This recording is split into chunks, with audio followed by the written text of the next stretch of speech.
রব্বানা মাফ করে দাও জীবনের সব গুনাহ, গুনার বোঝা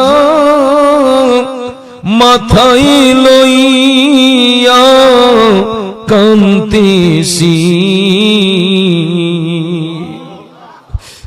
মাফ করে দাও মাবুদ আল্লাহ ইলাহি।